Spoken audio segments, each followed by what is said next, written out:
Welcome to TSAT. This is Eshwar Kumar. So ఈ వీడియోలో మనం నేషనల్ కరెంట్ అఫైర్స్ జూలై 2025 సంబంధించినటువంటి అంశాలను డిస్కస్ చేసుకోబోతూ ఉన్నాం. సో ఇక్కడ న్యూస్లో ఉన్నటువంటి అంశాలు మనం చూసుకుంటే ఆహార ఉత్పత్తులకు సంబంధించినటువంటి అంశం న్యూస్లో ఉంది. ఇక్కడ లైక్ ఫర్ ఎగ్జాంపుల్ మనం చూసుకుంటే పొటాటోస్, సో బంగాళదుంపలకు సంబంధించినటువంటి అంశం న్యూస్లో ఏదైతే ఉందో సో అది మనం డిస్కస్ చేద్దాం. ఇక్కడ భారతదేశంలోనే టాప్ ప్లేస్లో ఉన్నటువంటి రాష్ట్రం గుజరాత్ రాష్ట్రం. సో గుజరాత్లో బంగాళాదుంపల యొక్క ఉత్పత్తి చాలా ఎక్కువగా ఉంటా ఉంది. సో ఇది అగ్రికల్చర్ పాయింట్ ఆఫ్ వ్యూలో మనం మాట్లాడుకోవాల్సినటువంటి అంశాలు. అవి కాకుండా కొన్ని ఆహార ఉత్పత్తులు వివిధ ర్యాంక్స్ అనేటువంటిది ఇవ్వటం జరిగింది. ఫర్ ఎగ్జాంపుల్గా మనం తీసుకుంటే మిల్క్, పాల ఉత్పత్తిలో భారతదేశము మొట్టమొదటి స్థానంలో ఫస్ట్ ప్లేస్లోనే ఉండడం జరిగింది. ఇక దాని తర్వాత కొన్ని రకాల వ్యవసాయ ఉత్పత్తులను మనం చూసుకుంటే పల్సెస్, సో పప్పు ధాన్యాలకు సంబంధించి మనం ఫస్ట్ ప్లేస్లో ఎగుమతిలో ఉన్నాం. దానితో పాటు జూట్ అంటాం, సో ఏదైతే మనం జనపనార అని చెప్తా ఉన్నామో జూట్కు సంబంధించి కూడా ఫస్ట్ ప్లేస్లో ఉన్నాం. స్పైసెస్కి సంబంధించి ఇండియా ఫస్ట్ ప్లేస్లో ఉంది. నెక్స్ట్ జింజర్, సో అల్లానికి సంబంధించి ఇండియా ఫస్ట్ ప్లేస్లో ఉండగా నైజీరియా సెకండ్ ప్లేస్లో, థర్డ్ ప్లేస్లో చైనా అనేటువంటిది ఉండటం జరిగింది. నెక్స్ట్ బనానా, సో అరటి తోటలకు సంబంధించి ఫస్ట్ ప్లేస్లో మ్యాంగోస్ కానీ, సో మామిడికాయలు కానీ, గోవాస్ అంటే జామకాయల ఉత్పత్తిలో కూడా భారతదేశమే ఫస్ట్ ప్లేస్లో ఉండటం జరిగింది. నెక్స్ట్ పపాయాలో ఫస్ట్ ప్లేస్, లెమన్స్ మనం చూసుకుంటే లెమన్స్ అండ్ దానిలో ఫస్ట్ ప్లేస్లో ఉన్నాం. టీ ఉత్పత్తిలో చూసుకుంటే టీ ఉత్పత్తిలో కూడా భారతదేశమే మనకి ఫస్ట్ ప్లేస్లో నిలవడం జరిగింది. కాటన్లో కూడా ఫస్ట్ ప్లేస్లో ఉన్నాం. అంటే దాదాపు భూమిపై పండేటువంటి ఆహార ఉత్పత్తిలో భారతదేశమే ఫస్ట్ ప్లేస్లో ఉండటం జరిగింది.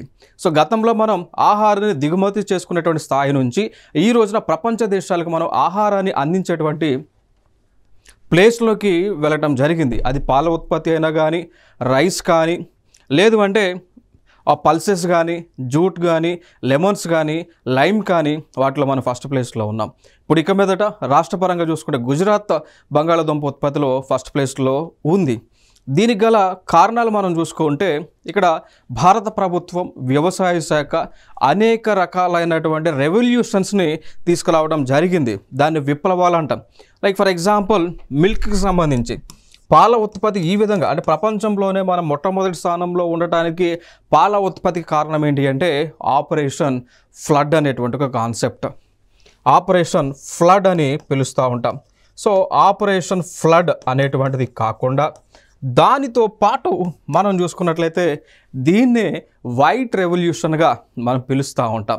ఆ వైట్ రెవల్యూషన్ కూడా పాల ఉత్పత్తికి పెరగడానికి కారణం అవటం జరిగింది.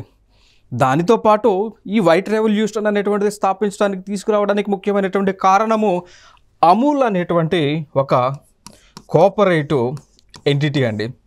ఓకేనా. So Anand milk union limited అంటాం. ఇది ఒక కోఆపరేటివ్ సెక్టార్ గుజరాత్లో ప్రారంభమై ఈ రోజున ప్రపంచ దేశాలు మొత్తం కూడా విస్తరించడం జరిగింది. వీరి వల్లనే పాల ఉత్పత్తి గణనీయంగా పెరిగింది భారతదేశంలో అనేటువంటి చెప్పడానికి ఇదొక ఉదాహరణగా మనం మాట్లాడుకోవచ్చు. సో ఈ అమూల్ అనేటువంటి సంస్థని ప్రారంభించినటువంటి వ్యక్తి కూడా మనకి విర్గేష్ కురియన్ అంటాం. విర్గేష్ కురియన్, సో వారే ఈ యొక్క వైట్ రెవల్యూషన్కి లేదా ఆపరేషన్ ఫ్లడ్కి ఫాదర్గా, పితామహుడిగా మనం చెప్తూ ఉంటాం. ఓకే, సో అది రీజన్స్. ఇక దాని తర్వాత ఫర్దర్గా మనం మాట్లాడుకోవాల్సి వస్తే ఆ గ్రీన్ రెవల్యూషన్ అని పిలుస్తూ ఉంటాం. గ్రీన్ రెవల్యూషన్, హరిత విప్లవం అంటాం. సో హరిత విప్లవం వలన భారతదేశము ఇక వీట్ కానీ రైస్ కానీ దిగుమతి చేసుకునేటువంటి పరిస్థితి నుంచి ఎగుమతి చేసుకునేటువంటి పొజిషన్లోకి మనం వెళ్ళటం జరిగింది. ఈ రోజున ఆహార ఉత్పత్తిలో అంటే రైస్ ఉత్పత్తిలో భారతదేశం ఉంటే ఫస్ట్ ప్లేస్ లేదా సెకండ్ ప్లేస్లోనే ఉంటా ఉంది.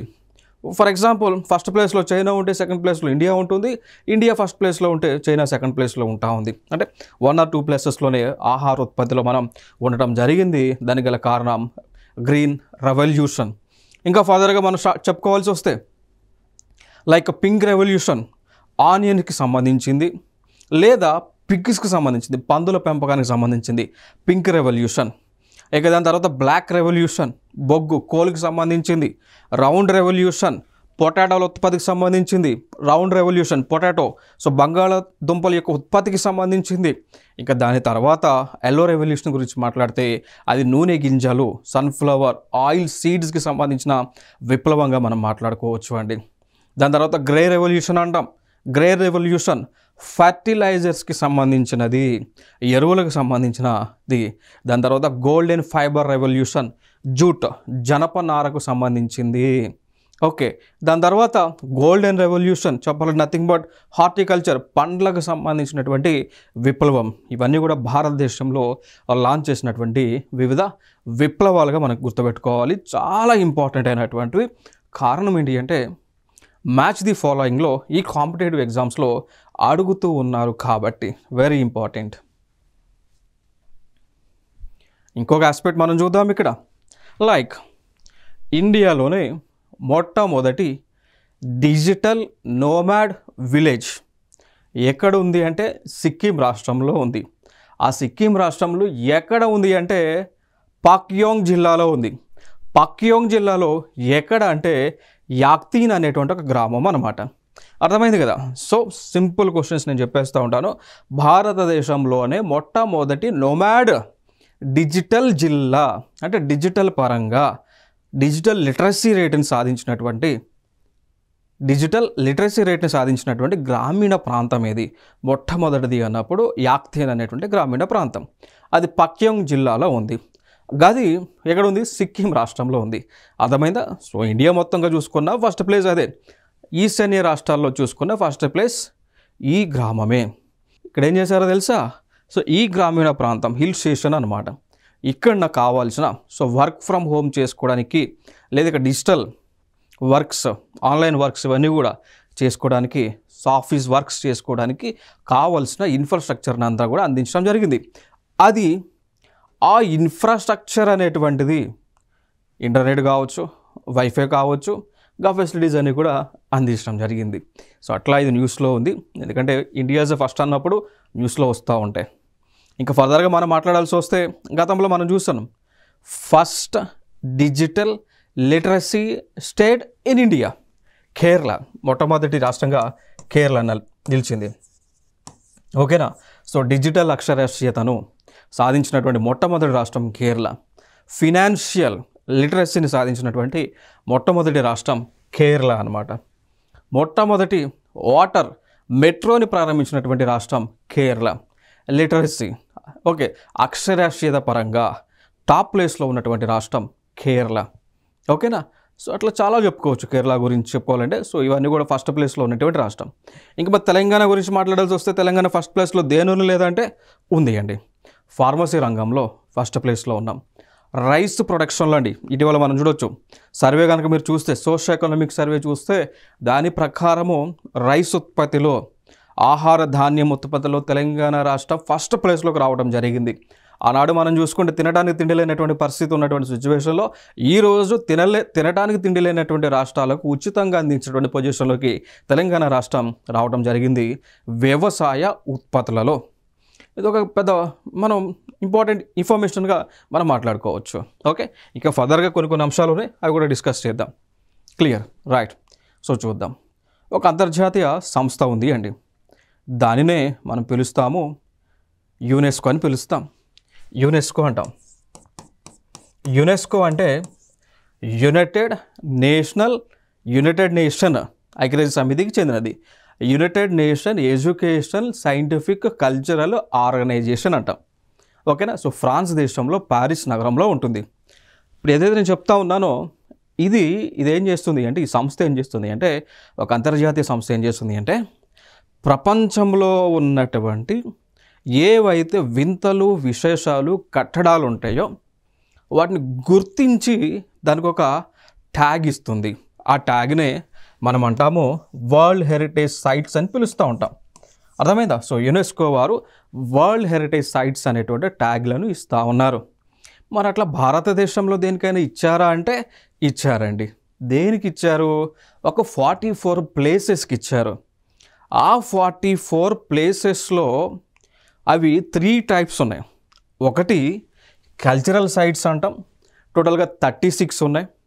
న్యాచురల్ సైట్స్ అంటాం, 7 ఉన్నాయి. మిక్స్డ్ సైట్ అంట 1 ఉంది. సో దీనిలో మనం గుర్తుపెట్టుకోవాల్సిన అంశాలు అన్నీ కూడా ఇంపార్టెంటే. ఎందుకంటే how many UNESCO sites were there as of now అనొచ్చు. 44 ఉన్నాయండి. అర్థమైందా? సో దానిలో కల్చర్కి సంబంధించి 36, నేచురల్ ప్రకృతికి సంబంధించినవి 7, 2 కలిపినవి 1. ఓకే, సో 2 కలిపిన 1 ఏంటి అంటే కాంచన్జంగా నేషనల్ పార్క్. అది మిక్స్డ్ ప్లస్ కల్చరల్. సిక్కింలో ఉంటుంది, ఒకటే ఉంది కాంచన్జంగా నేషనల్ పార్క్ సిక్కింలో, గది ఒకటే ఫస్ట్. ఓకే, నెక్స్ట్ సో మరి రీసెంట్గా న్యూస్లో ఎందుకు ఉంది అంటే కొన్ని ప్లేసెస్ మహారాష్ట్రలో ఉన్నటువంటి ఫోర్ట్స్ ఉన్నాయా, ఈ మిలిటరీ ల్యాండ్స్కేప్స్ ఇవన్నీ కూడా ఫోర్ట్లో మిలిటరీ ల్యాండ్స్కేప్స్ టోటల్గా 12 ఉన్నాయి, 12 ఉన్నాయి. ఓకేనా? అంటే మహారాష్ట్రలో 11, 12వది తమిళనాడులో ఉంది. ఒక అర్థమైందా? సో 12 మొత్తం టోటల్గా 12 ఉన్నాయి. 11 ఏమో మహారాష్ట్రకి చెందినవి, 12th ఏమో తమిళనాడుకు చెందింది. ఆ 12 ఫోర్ట్స్ ఏవైతే ఉన్నాయో అవన్నీ కూడా ఈ మరాఠా వాళ్ళు, అర్థమైందా? సో మరాఠా వాళ్ళు నిర్మించినవి. అందుకే వాటిని ఏమన్నారంటే మరాఠా మిలిటరీ ల్యాండ్స్కేప్ అని పిలిచారు. ఓకేనా? సో అవి 17 నుంచి 19 సెంచరీల మధ్య డెవలప్ చేసినటువంటి ఫోర్ట్లు అండి. అవి ఏమేమి ఎక్కడెక్కడ ఉన్నాయి అనేటువంటివి ఒక్కసారి మనం డిస్కషన్ చేద్దాం. సో అవి మనం చూసుకుంటే టోటల్గా 12 ఉన్నాయి. 12లో 8 వాటిని ఆర్కియలాజికల్ సర్వే ఆఫ్ ఇండియా వారు ప్రొటెక్ట్ చేస్తూ ఉన్నారు. అవి చూసుకుంటే శివనేరి ఫోర్ట్ అని, లోహగఢ ఫోర్టు, రాయగఢ, సువర్ణదుర్గ, పన్హాల, విజయదుర్గ, సింధుదుర్గ ఫోర్ట్లు ఇవి మహారాష్ట్రలో ఉన్నాయి. ఇక్కడున్న ఈ గింజి ఫోర్ట్ అనేటువంటిది మాత్రము తమిళనాడులో ఉంటుంది. గింజి ఫోర్ట్ తమిళనాడులో ఉంటుంది. 8 వచ్చినాయి కదా, 4 ఏమో ఆ 4 సైట్లను ప్రొటెక్ట్ చేసేది directorate of archaeology and museums. So ఇది కూడా మొత్తం కూడా అవన్నీ కూడా మహారాష్ట్రలోనే ఉన్నాయి. సో అవి సల్హేరు, ఖాందేరి, రాజ్గఢ్ అండ్ ప్రతాప్గఢ్. సో ఈ 4 ప్లేసెస్ టోటల్గా మొత్తం 12 ఫోర్ట్లను యునెస్కో వాళ్ళు వరల్డ్ హెరిటేజ్ సైట్స్గా గుర్తించారు. సో ప్రపంచ వారసత్వ స్థలాలని అంటాం. వెరీ ఇంపార్టెంట్, చాలా ఇంపార్టెంట్. ఎందుకంటే దీని నుంచి అట్లీస్ట్ ఒక క్వశ్చన్ వస్తూ ఉంది. మీకు ఫుల్ డీటెయిల్స్ కావాలి అంటే మన టీసాట్లోనే యూట్యూబ్ ప్లేలిస్ట్లోనే వీడియోస్ ఉన్నాయి. ఓకే, సో లైక్ స్టాటిక్ జీకి సంబంధించి వీడియోస్ ఉన్నాయి. సో ఆ వీడియోస్ అన్ని కూడా ఒకసారి చూడండి. మొత్తం టోటల్ లిస్ట్ అంతా కూడా మీకు కవర్ అవుతుంది. ఓకే, ఇంకొక అంశం ట్రెండింగ్లో ఉన్నటువంటి అంశం, ఇండియన్ పాలిటీ పాయింట్ ఆఫ్ వ్యూలో ఇంపార్టెంట్ అయినటువంటి అంశం, అదే స్పెషల్ ఇంటెన్సివ్ రివిజన్ న్యూస్లో ఉంది. సో ప్రజెంట్ అయితే న్యూస్లో ఉంది. ఇది కొత్తదా పాతదంటే పాత అంశమే. అప్పుడు న్యూస్లో లేదు కాబట్టి ట్రెండింగ్లో లేదు, ఇప్పుడు న్యూస్లో ఉంది కాబట్టి ట్రెండింగ్లో ఉంది. ట్రెండింగ్లో ఉంది కాబట్టి ఎగ్జామ్స్లో వస్తుంది. సో వచ్చేది కాబట్టి డిస్కస్ చేద్దాం. Clear? So right, special intensive revision, SIR అని పిలుస్తాం. సో ఇక్కడ నథింగ్ బట్ దీని కాన్సెప్ట్ ఏంటి అంటే, ఇప్పుడు మనకి ఏదైతే ఎలక్షన్ కమిషన్ ఆఫ్ ఇండియా ఉందో, సో ఏదైతే భారత రాజ్యాంగంలోని 324 అధికారాన్ని అనుసరించి ఏర్పాటైందో కేంద్ర ఎన్నికల కమిషన్, సో వాళ్ళు ఈ యొక్క స్పెషల్ ఇంటెన్సివ్ రివిజన్ చేస్తూ ఉన్నారు. దేనికి సంబంధించింది అంటే బీహార్ రాష్ట్రంలో ఉన్నటువంటి ఆ యొక్క ఓటర్ లిస్ట్ ఏదైతే ఉందో, ఎలక్షన్ ఓటర్ లిస్ట్ ఉంటుంది కదా, ఎవరికైతే 18 సంవత్సరాలు దాటినాయో వాళ్ళందరికీ కూడా ఓటు హక్కు పొందేటువంటి అధికారం ఉంటుంది కదా, as per the constitution. So ఉంటుంది కాబట్టి ఆ యొక్క ఓటర్ లిస్ట్ ఏదైతే ఉందో ఆ ఓటర్ లిస్ట్ మొత్తాన్ని కూడా రీవెరిఫికేషన్ చేస్తూ ఉన్నారు. ఆ ఓటర్ లిస్ట్ని రీవెరిఫికేషన్ చేసేది ఉధృతంగా చేస్తూ ఉన్నారు. కాబట్టి దాన్నే స్పెషల్ ఇంటెన్సివ్ రివిజన్ అన్నారు. అంతకుమించి ఏం లేదు. అసలు పూర్తిగా ఓటర్ లిస్ట్ని ప్రక్షాళనలు చేసి చనిపోయినటువంటి వారిని పేర్లు తొలగించడము, వేరే ప్లేస్కి వెళ్ళేటువంటి వారిని అక్కడ ఓట్లు తొలగించడము, 2 ఓట్లు ఉన్నటువంటి వారికి ఒకే ఓటు ఉండేలాగా చర్యలు తీసుకోవడం, అదే స్పెషల్ ఇంటెన్సివ్ రివిజన్ అనమాట. సో ఇట్లా చేస్తూ ఉన్నప్పుడు బీహార్ రాష్ట్రం మొత్తంగా కూడా టోటల్ ఓట్స్ ఏదైతే ఉన్నాయో, ఓకేనా, ఇప్పుడు బీహార్ రాష్ట్రం మొత్తం కూడా ఓట్లు ఉన్నటువంటి వారు చూసుకుంటే 7,24,00,000 మంది ఉన్నారు. వాళ్ళ మొత్తాన్ని కూడా చెక్ చేయగా దానిలో చనిపోయినటువంటి వారు అంటే 22 lakhs ఉన్నారు, అంటే 2.83 lakhs ఉన్నారని తెలిసింది. సో ఆ పేర్లన్నీ కూడా ఈ ఓటర్ లిస్ట్ నుంచి తొలగించారు. నెక్స్ట్ పర్మనెంట్గా షిఫ్ట్ అయిన వాళ్ళు, అంటే ఈ ప్రాంతం నుంచి ఇంకో ప్రాంతానికి పర్మనెంట్గా షిఫ్ట్ అయినటువంటి వాళ్ళు ఎంతమంది? 36 లక్షల మంది ఉన్నారు. సో అది 4.59%. నెక్స్ట్ ఓటు వివిధ కాన్స్టిట్యున్సీలో ఉన్నటువంటి వారు దాదాపు 7 లక్షల మంది ఉన్నారు, అంటే 0.89%. సో ఈ ఓట్లు కూడా తొలగించారు అన్నట్టు. సో అట్లా ఇది న్యూస్లో ఉంది అన్నట్టు. Special intensive revision election commission of India చేస్తూ ఉంది. స్పెషల్గా ఇప్పుడు తెచ్చిందైతే కాదు, ఉన్నదాన్ని చేస్తూ ఉన్నారు. ఓకేనా? సో ఇదొక అంశంగా మనం చెప్పుకోవచ్చు.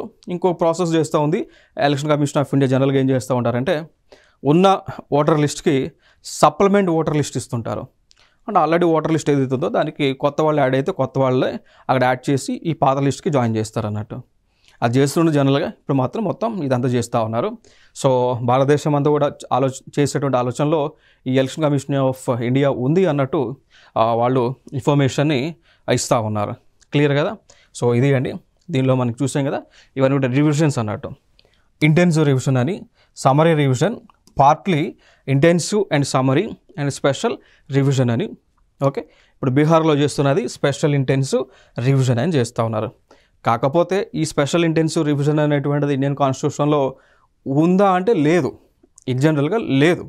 సో లేకపోయినప్పటికీ కూడా ఎలక్షన్ కమిషన్ ఆఫ్ ఇండియాకి ఉన్నటువంటి డిస్క్రిషనరీ పవర్స్ ఏవైతే ఉన్నాయో, అంటే డిస్క్రిషనరీ పవర్స్ అంటే ఈ కేంద్ర ఎన్నికల సంఘము ఎలక్షన్ నిర్వహించేటప్పుడు తప్పులు లేకుండా నిష్పాక్షితంగా అంటే అన్బయాస్డ్గా ఉండి ఎలక్షన్ ప్రొసీజర్ని కరెక్ట్గా నిర్వహించేటటువంటి బాధ్యత వాళ్ళపైన ఉంది. కాబట్టి ఆ పవర్ నుంచి వచ్చినటువంటి వెస్టెడ్ పవర్స్తో ఈ యొక్క స్పెషల్ ఇంటెన్సివ్ రివిజన్ అనేటువంటిది చేస్తూ ఉన్నాము అని ఎలక్షన్ కమిషన్ ఆఫ్ ఇండియా కూడా చెప్తా ఉంది. క్లియర్? సో ఇది ఇక్కడ ఇంపార్టెంట్ అంశం. ఇంకొక డెవలప్మెంటల్ యాక్టివిటీస్లో భాగంగా చూస్తే మొట్టమొదటిదే భారతదేశంలోనే మొట్టమొదటి అంశం అన్నమాట. ఏ అంశం అంటే మధ్యప్రదేశ్లో ఉన్నటువంటి ఇండోర్ అనేటువంటి నగరం ఏదైతే ఉందో ఆ నగరములో ఉన్నటువంటి ప్రతి ఇంటికి కూడా క్యూఆర్ బేస్డ్ హోమ్ అడ్రస్ని ఇస్తూ ఉంది. సో అట్లా న్యూస్లో ఉంది కాబట్టి సో ఇంపార్టెంట్, దట్టు ఫస్ట్ది కాబట్టి ఇంపార్టెంట్ అండి. ఓకేనా? సో ఇక్కడ చూడండి, like Indore has become the first city in India which is going to give home address on the basis of QR codes, quick response కోడ్స్తో ఇవ్వబోతూ ఉంది. జస్ట్ ఇంటికి డోర్కి క్యూఆర్ కోడ్ ఉంటుంది, స్కాన్ చేస్తే దానిలో డిజిపిన్ అనేటువంటి ఒక నెంబర్ ఎన్క్రిప్ట్ అయి ఉంటుంది. దాని ద్వారా ఇంటి యొక్క location, so latitude location and longitude location ఈజీగా వస్తుంది. ఈజీగా హౌస్ని పిన్ పాయింటెడ్గా తెలుసుకోవచ్చు అన్నట్టు. సో ఇది డెవలప్మెంటల్ భాగంగా చేస్తూ ఉన్నారు. ఇక దాని తర్వాత ఇటీవల మనం చూసుకుంటే ఇండియన్ పోస్ట్ వ్యవస్థ ఏదైతే ఉందో, so like Indian post, department of post అని పిలుస్తూ ఉన్నాం. సో డిపార్ట్మెంట్ ఆఫ్ పోస్ట్ వాళ్ళు కూడా కొత్త టెక్నాలజీని తీసుకొచ్చారు. దాన్ని నేషనల్ డిజిపిన్ సిస్టమ్ అంటాం. సో నేషనల్ డిజిపిన్ ఇక్కడ చూడండి. సో ఈ నేషనల్ డిజిపిన్ సిస్టమ్ ద్వారా ఏం చేస్తున్నారంటే భారతదేశంలో ఉన్నటువంటి ప్రతి ఇంటికి కూడా ఒక కోడ్ ఇస్తారు, సపరేట్ కోడ్. ఓకేనా? Like for example Aadhaar number ఎట్లా ఉందో 12 digits నెంబర్, అట్లా భారతదేశంలో ఉన్న ప్రతి దానికి కూడా ఒక కోడ్ అనేటువంటిది ఇస్తారు. ఆ కోడ్తో ఏమవుతుందంటే కోడ్ జనరేట్ అయిన తర్వాత ఆ కోడ్కి పోస్ట్లు లెటర్ లేదా డెలివరీ చేయాలన్నా ఈజీగా డెలివరీ చేయవచ్చు. ఎందుకంటే ఆ కోడ్ పర్టికులర్గా ఆ ప్లేస్కి మాత్రమే ఉంటుంది, ఇంకెక్కడ కూడా ఉండదు అన్నట్టు. సో అట్లా ఈ వ్యవస్థ నేషనల్ డిజిపిన్ సిస్టమ్ని భారతదేశం వ్యాప్తంగా కూడా ఇంప్లిమెంట్ చేయబోతూ ఉన్నారు.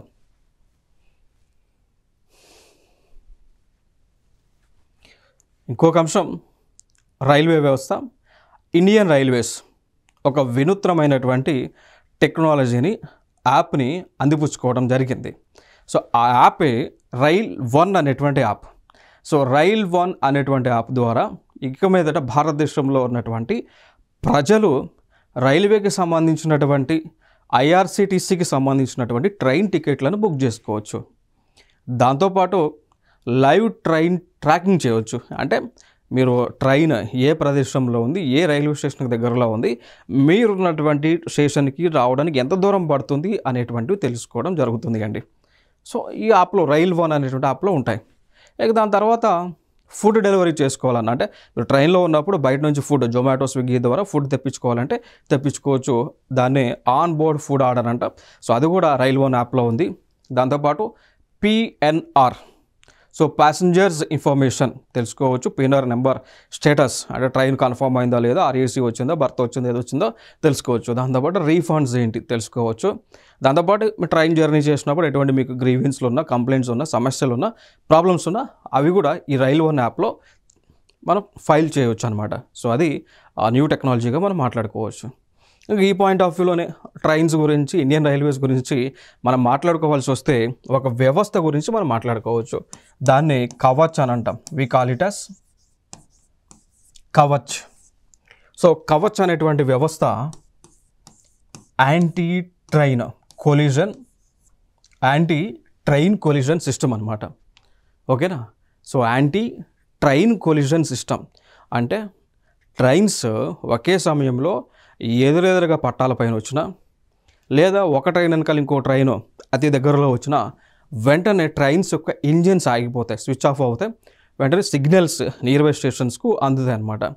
అంటే ట్రైన్స్ ఆర్ వెరీ నియర్ అని చెప్పేసి. తద్వారా ఏం జరుగుతుందంటే ఈ ట్రైన్స్ ఇంజిన్ స్విచ్ ఆఫ్ అవ్వటం వల్ల అక్కడ ఏం జరుగుతుంది అంటే సో యాక్సిడెంట్స్ అనేటువంటివి జరగవు, సో ప్రమాదాలు అనేటువంటివి జరగవు. సో ఆ వ్యవస్థ కవచ్ అనేటువంటి వ్యవస్థ. ఓకే. సో ఈ వ్యవస్థని భారతదేశంలో ఉన్నటువంటి అన్ని ట్రైన్స్లోకి తీసుకురాబోతూ ఉన్నారు. ఇది ఒక ఇంపార్టెంట్ ఇన్ఫర్మేషన్గా మనం చెప్పుకోవచ్చు. ఓకే. దానిలో కూడా అన్ని వ్యవస్థలలో, అన్ని ట్రైన్స్లో, లైక్ అవి బుల్లెట్ ట్రైన్స్ అవ్వచ్చు, మెట్రో ట్రైన్స్ అవ్వచ్చు, ఇప్పుడు నడుస్తున్న వందే భారత్ ఎక్స్ప్రెస్ అవ్వచ్చు, వీటిలో తీసుకురాబోతూ ఉన్నారు. ఓకే. నెక్స్ట్ అంశం,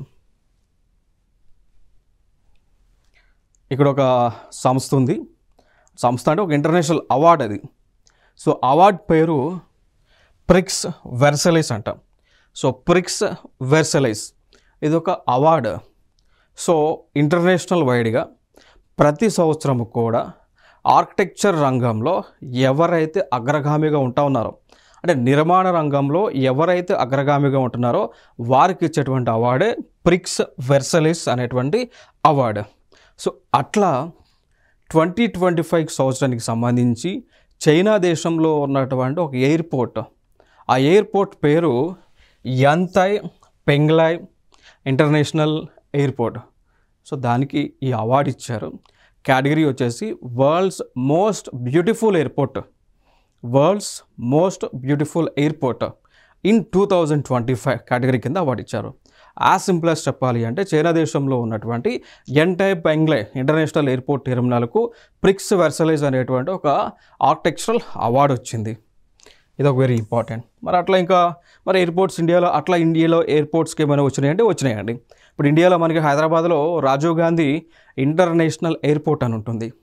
సో ఇంటర్నేషనల్ ఎయిర్పోర్ట్కి గ్రీన్ అవార్డు వచ్చింది. అంటే హరితంగా, శుభ్రంగా, గ్రీన్ అండ్ హైజీనిక్గా ఉంటుంది అనేటువంటి అవార్డు రావడం జరిగింది. ఓకే. గ్రీన్ అండ్ స్వచ్ఛత అవార్డు హైదరాబాద్లో ఉన్నటువంటి రాజీవ్ గాంధీ ఇంటర్నేషనల్ ఎయిర్పోర్ట్కి వచ్చింది అండి. ఓకేనా. నెక్స్ట్, సో అట్లా ఎయిర్పోర్ట్స్కి అవార్డ్స్ వచ్చినాయి. లైక్ ఢిల్లీలో ఉంటుంది మనకి ఇందిరాగాంధీ ఇంటర్నేషనల్ ఎయిర్పోర్ట్ ఢిల్లీలో. దాని తర్వాత ముంబైలో ఛత్రపతి శివాజీ ఇంటర్నేషనల్ ఎయిర్పోర్ట్, బెంగళూరు కర్ణాటకలో కెంపగౌడ ఇంటర్నేషనల్ ఎయిర్పోర్ట్, కేరళలో కొచ్చిన్ ఇంటర్నేషనల్ ఎయిర్పోర్ట్. సో అట్లా ఎయిర్పోర్ట్స్ అన్నీ కూడా ఉన్నాయి. సో వాటికి అంటే ప్లేసెస్ పరంగా ఇంపార్టెంట్ అయినటువంటి ఎయిర్పోర్ట్స్. నెక్స్ట్ రీసెంట్గా గ్రీన్ ఫీల్డ్ ఎయిర్పోర్ట్స్ని డెవలప్ చేయబోతూ ఉన్నారు. So like Bhogapuram international airport ఆంధ్రప్రదేశ్లో డెవలప్ చేయబోతూ ఉన్నారు. నావిక్కి సంబంధించినటువంటి అంశం. So NavIC is a part of ISRO. So Indian Space Research Organisation ఏదైతే ఉందో, సో వీరు 2026 కల్లా ఆ 3 నావిగేషన్ ఉపగ్రహాలను ప్రయోగించబోతూ ఉన్నారు. సో అవి NVS-03 అని, NVS-04 అండ్ NVS-05 అనేటువంటి 3 ఉపగ్రహాలను కక్షలోకి పంపించబోతూ ఉన్నారు. ఇవి దేనికి సంబంధించిందంటే గతంలో మన ఇస్రో వాళ్ళు నావిక్ అనేటువంటి ఒక వ్యవస్థని తీసుకొచ్చారు. ఈ నావిక్ అనేటువంటి వ్యవస్థ దేనికి సంబంధించింది అంటే ఎగ్జాంపుల్ చెప్తే అర్థమవుతుంది. సో నావిక్ అనేటువంటి is nothing but India's GPS అండి. ఇప్పుడు మనకు గూగుల్ మ్యాప్ ఓపెన్ చేసి గూగుల్ మ్యాప్లో ఏ ప్లేస్ అంటే ఏదైనా ప్రదేశానికి వెళ్ళాలంటే పేరు టైప్ చేయడంలోనే మనకు రూట్ మ్యాప్ వస్తుంది. అది జీపీఎస్, ఆ వ్యవస్థని జీపీఎస్ అంటాం, గ్లోబల్ పొజిషనింగ్ సిస్టమ్ అంటాం. సో జనరల్గా అది యునైటెడ్ స్టేట్స్ ఆఫ్ అమెరికాకు చెందింది. సో అయితే ఇక్కడ భారతదేశం ఏం చేస్తుంది, స్వదేశీ సాంకేతికత ఉపయోగించి ఆ జీపీఎస్ కంటే అడ్వాన్స్డ్ ఫీచర్స్ ఉండేలాగా, ఆ జీపీఎస్ కంటే అడ్వాన్స్డ్ సెక్యూరిటీ ఫీచర్స్ ఉండేలాగా మన సొంత టెక్నాలజీతో డెవలప్ చేస్తూ ఉన్నాం. దానికి ఒక పేరు పెట్టాం, ఆ పేరే నావిక్ అనేటువంటిది. ఇప్పుడు అర్థమైంది కదా. ఆ నావిక్ని ఇంకొక పేరుతో పిలిచాం, Indian regional navigation satellite system. So IRNSS అని పిలిచామన్నమాట. ఓకే, సో అట్లా మరి ఇది రన్ అవ్వాలి అంటే శాటిలైట్స్ కావాలి కదా, కక్షలో శాటిలైట్లు ఉండాలా, సో ఇట్లా భూమి పైన శాటిలైట్స్ ఉండాలా. సో ఆ శాటిలైట్లను పంపిస్తుంది. గతంలో యాక్చువల్గా 9 శాటిలైట్స్ పంపించింది. యాక్చువల్గా అయితే 7 శాటిలైట్స్ పంపించాలి, 9 పంపించారు. 9 పంపిస్తే కొన్ని ఫెయిల్ అయినాయి. దాంట్లో సీజియం క్లాక్ అని ఉంటుంది. సో ఆ సీజియం క్లాక్లో టైం డిఫరెన్స్ అనేటువంటిది రావడం ద్వారా, అంటే టెక్నాలజికల్ డిఫరెన్స్ అనేటువంటిది రావడం ద్వారా సో వాటిని మళ్ళీ పంపిస్తూ ఉన్నారు, వాటి ప్లేస్లో మళ్ళీ పంపిస్తూ ఉన్నారు. సో అవే ఇవి NVS 03, 4 and 5. సో 2026 కల్లా పంపిస్తే అవి ఈ ప్రదేశాల్లో ప్రొజెక్ట్ చేస్తారు. ప్రొజెక్ట్ చేయడం ద్వారా సో ఇండియాకి కంప్లీట్గా సో సొంత నావిగేషన్ వ్యవస్థ అనేటువంటిది ఉంటుందండి. సో ఇది ఇక్కడ ఇస్రోకి సంబంధించి నావిక్ సంబంధించిన అంశాలు. సో ఇవి జూలైకి సంబంధించినటువంటి నేషనల్ ఇష్యూస్. సో నెక్స్ట్ వీడియోలో మళ్ళీ సరికొత్త అంశాలతో మీ ముందుకు రావడం జరుగుతుంది. Thank you so much.